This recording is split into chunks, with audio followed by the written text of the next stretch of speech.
So think about the fire department. The best fire department you can imagine. With the best possible equipment and the most highly trained personnel, the newest raincoats and boots and axes and foam to put out the fire, the fastest fire engines. Wouldn't you want that fire department right around the corner from you, ready to go in case something in your neighborhood catches on fire? But wouldn't you also want nothing to catch on fire? Aren't we better off when there's fewer fires? Don't we want both? No fire and the best fire department?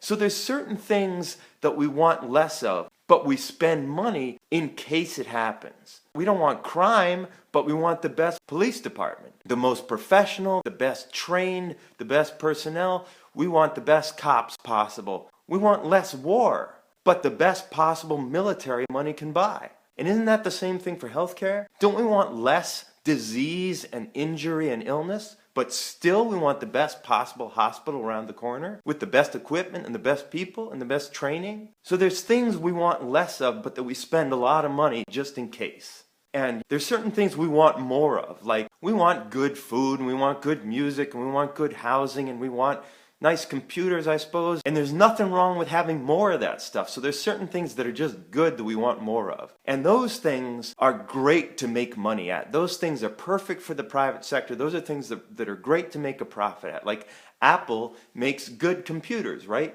And they make a lot of money because people buy their computers because they're good computers. But the same thing doesn't work with fire, with crime, with war, with disease, with injury. Because we want less of those things. So there's things that make sense to make a profit at, and there's things that it doesn't make sense to make a profit at. Because if you tried to make a profit with the fire department, the only way to make more money is to have more fires. So you're incentivizing arson, basically. A police department, if you tried to run that at a profit, you want more crime. So you could bill people for more time and more arrests and whatever. If you were trying to run the military at a profit, which we kind of actually do right now, you'd want more war, which we kind of actually have right now. But let's leave that question aside. What's in the national interest is to have less of that stuff. Less fire, less crime, less war, less disease, less injury. So how do you incentivize firelessness, crimelessness, peace, justice, health?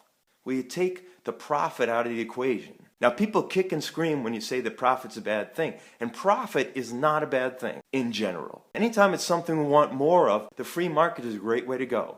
But when it's something we want less of, like fire and crime and war and disease and injury, then profit's the wrong way to go. We want spending. Because when we spend money voluntarily on that stuff, then the incentive is to not spend any more money. We want it to cost more when there's a fire. Because we don't want fires. When there's fires, people get injured, buildings burn down, property's damaged, lives are lost, and that's bad for us. That's bad for everybody. Because if one house catches on fire, other houses might catch on fire. That's why we all get together and pay for the fire department. And we want to spend money doing that. You know why? That encourages us to do stuff that prevents fires. And we want to spend more money when there's crime because that encourages us to figure out what causes crime and fix that. And we want to spend more money when there's a war because that encourages us to have peace.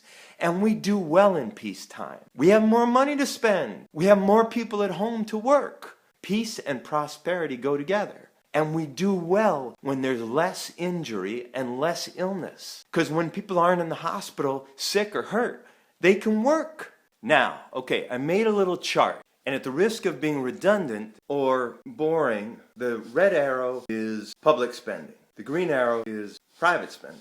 This is the private sector, this is the public sector.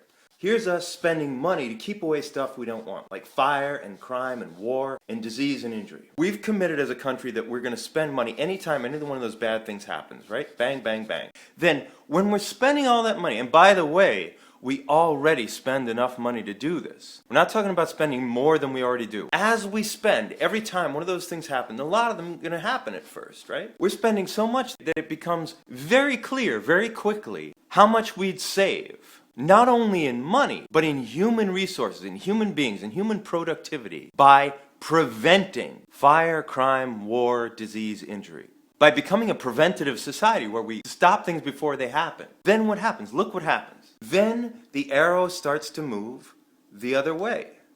Why? Because we're spending less. There's fewer fires, fewer crimes, fewer wars, fewer diseases, fewer injuries, and we got more people to work and be productive and happy and healthy and creative in our country. And that's good for us. Because then what do we get? We get a stronger country with happier citizens, and more people in the world want to be like us instead of attack us.